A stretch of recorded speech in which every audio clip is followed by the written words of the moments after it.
Well, rightly or wrongly, the Pixel 10 is going to be an iterative update. It's going to look the same, but even so, I think there's still room for it to improve over the Pixel 9. Just where? Well, give me a chance and I'll tell you. You know the Pixel 10 is fast approaching and in probably a few months' time, so stick around with the channel, subscribe, and you'll be the first to know about everything Pixel 10 whenever we know. I want to get something out of the way right up top of this video though. Without being too hasty, I think the Pixel 9 has been an excellent return to form for Google. Sure, I do think it borrows heavily from Apple, or at least Apple's playbook in terms of the design and build, but that doesn't stop it from being a superb product in its own right, and it has rightly received plaudits across the board. I think the Pixel 9 Pro Fold in particular, as far as I'm concerned, is one of the best foldable phones to date, as it actually corrects some of those glaring design errors made with the original Pixel Fold. So yeah, let's not take this as a total and utter teardown of the Pixel 9, but I think realistically, it's just some areas where we want to see some improvements. The thing is, we all know that the elephant in the room over the past couple of years particularly has been the Tensor processor. We've had 4 versions of the Tensor chip to get used to, and it's been drilled into us that the performance is not a strong suit, or it's not a core area of this device. Google's insistent that AI prowess is more important than the SoC, or more important to this SoC, but there's almost zero reason that I think we shouldn't at least get some raw grunt or power added to the default Android experience. I'm sure owners of the Pixel 9 and older devices, you don't really care as much as some other people, but there are definitely a growing number of people out there who want the performance to be a really, really big component. The million-dollar question is whether the switch away from Samsung to TSMC as the foundry for the Tensor G5 chip, which is coming this year, will be enough to give it any major performance uplift. I think even if we temper our expectations based upon some of the leaked information, one of the easiest ways Google could improve performance is just stick faster UFS 4.0 storage in this new and upcoming handset. It's 2025 for Christ's sake. UFS 3.1 storage is 2020 tech, and adopting this newer storage technology just means faster read and write speeds, which in turn can hide some of the potential performance pitfalls as apps will load faster, transfer weights will improve, and I think this will benefit the Pixel 10 for the entirety of its lifespan. It's something I've been calling for a long time on the Pixel phones, and although it's not going to be capable on the Pixel 9, it would improve upon the Pixel 9's experience without any major hardware changes. I do think 95% of the people out there simply won't care or won't notice, but speaking on behalf of the 5% and probably the people out there, you watching this, that do know, I think it just would be a nice upgrade for this 10th, yes, it's the 10th iteration of Pixel coming up.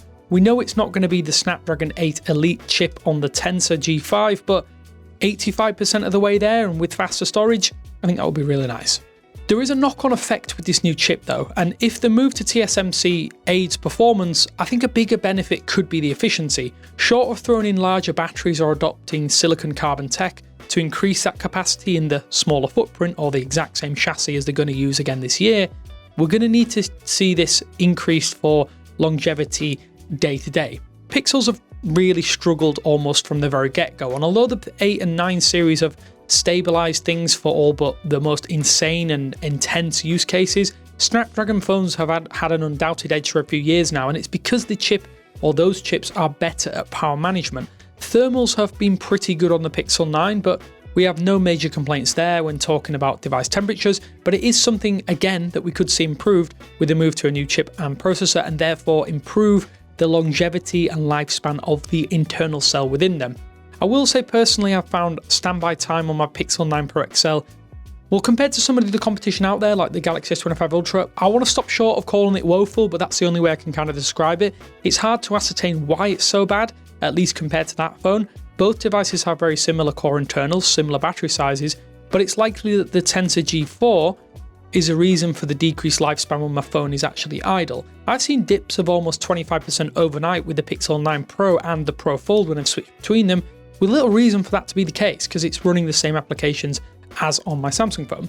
I'm probably shouting into the void as well when it comes to the charging tech, but the fairly modest upgrades to the Pixel 9 to 27 watts and 37 watts real world could be extended a little bit further as far as I'm concerned.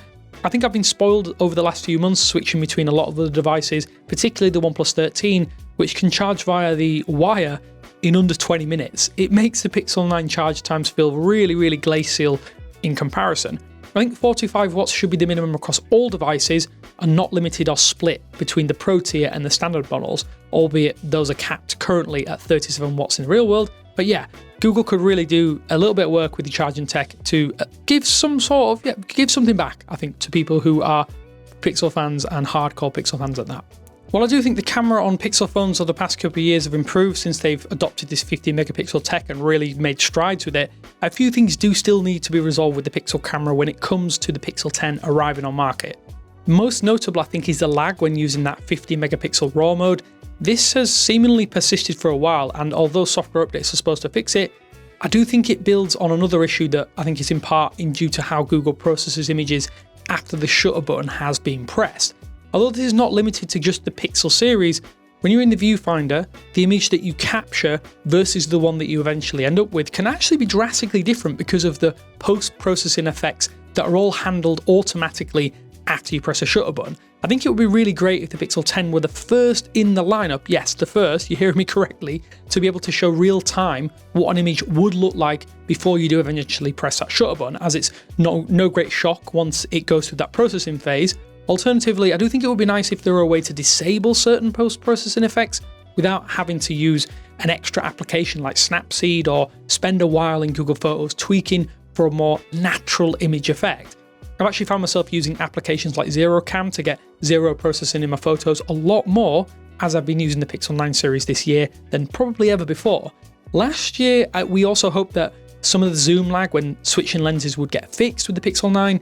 It's still a little bit laggy now it's available when flip-flopping between zoom lengths. I'm hopeful that this can also get finally resolved at some point, even if a Google camera update is able or needed to resolve it. If the base Pixel 10 is getting a dedicated telephoto lens, I just think we need consistency in every single area, and if Google is intent or insistent on selling their phones on the camera quality, they really do need to fix this to match potentially the iPhone series, which has really smooth camera transitions. And of course, this phone feels like it's designed to core iPhone users. That's the stills. I want to talk about video for a moment because while Video Boost has been a revelation in many ways, the Pixel 9 getting that 8K recording, I think it's been amazing, but can we finally improve on the frame rate options on the Pixel 10, please? 30 FPS, it's fine for most people, but I do think 60 FPS would be a real game changer, and even 24 FPS for people who consider themselves a little bit of a cinematographer. Even if the extra wait times for cloud processing could turn into hours by adding this, it probably wouldn't bother me all that much, as the footage that you get after processing using Video Boost, I do genuinely think is some of the best on mobile, and I'm dead serious about that. It really does go toe to toe to everyone out there, even though it's technically just AI upscaling and a little bit of post-processing effects added after the fact.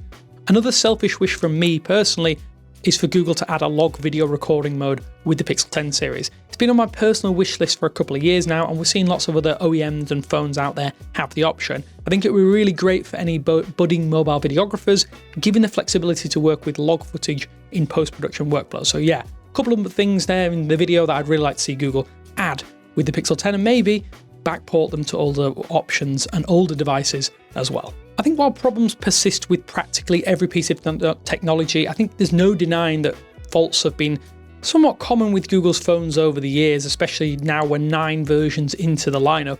I think Pixel hardware has drastically improved since the Pixel 5 was released, and it's immediately obvious how much better the Pixel 9 is than previous versions, mostly due to the quality of materials. That's pretty evident when they're in your hand, in tandem with some other changes to the shape. But positives aside for a second, I think we need some minor changes to the hardware, or at least to the quality of the hardware. For starters, this is a complaint I hear all the time, and I didn't notice it all that much until someone really pointed it out to me. The display still feels a little hollow when you're tapping it, especially when compared to using something like the Galaxy S25 Ultra. You can immediately tell that the Samsung is further ahead when it comes to the usage of higher materials and the overall package, and in terms of fit and finish, it's just a step above. It's not as pronounced as it was in years gone by, but as long as Google, I think, keeps chipping away at it, I'm hopeful that each iteration will feel better than the last, and I'm very, very hopeful that utilizing the same design means Google can make these improvements and therefore make this device feel like the best Pixel it can possibly be. I want to talk a little bit about software for a moment, because while Gemini isn't for everyone and it is going to be a core component as part of every Pixel or every Android phone probably going forward, I think it's a solid option. But maybe like iOS, we could get some rudimentary integration with other AI services like ChatGPT or Claude, for instance, and use other services as the default voice assistant on our devices. I don't think it needs to be particularly in depth either. It just would be merely a way to use other platforms in place of Gemini Live, or maybe even disable Gemini Live entirely if we don't want it. Not everybody wants AI after all. Understandably, Google probably doesn't want to do this as it affects their bottom line, but even a basic option I think would be really appreciated on the Pixel 10 series, maybe in another version of Android 16 QPR2 or Android 17. Yeah, something does need to be done with that, I think, for people who aren't as AI invested in Gemini, or maybe want to use another service just as a basic replacement. And finally, I think one area where we know we need some improvements is software stability, although it goes without saying that Android 16 QPR1 is, while a big visual update, the core experience is going to be really similar to what we've seen before. I think if this is to be a big launch alongside this new hardware, which it probably is, it needs to be super slick right out of the box. Nail the fundamentals, fix any glaring issues like jelly scroll with the display. This has been something I've absolutely hated with the Pixel 9 series, and I think we're going to get that best experience with a brand new Pixel phone in a number of years. Network stability is one of those areas that is bound by the hardware, but it has been taken care of thanks to the modem change last year, so connectivity is not going to be an issue. I think everywhere else it just needs to be all systems go, so long as Google does nail this Android 16 QPR1 release right out of the gate, and I am hopeful that this is the year they can do it. I want to ask you though, what do you want to see from the Pixel 10 in terms of improvements? I don't think that's a drastic list. I think every single year it seems to be getting smaller and smaller, the kind of things we want to see changed or improved. Most people watching this probably coming from older Pixels, so you tell me what improvements you want to say upgrade from the Pixel 6 or 7 series, maybe even older. I know there's a few people out there who are hardware holdouts. I think a lot of you out there don't upgrade often, so yeah, improvements have to come from somewhere, especially as this design is going to stay the same, and you're probably looking at it thinking, why don't I just get a Pixel 9? But yeah, let me know what you think. I think it's a very, very strange time to have effectively the same design repeated, but it is what it is. Cheers for watching though, and I will speak to you later.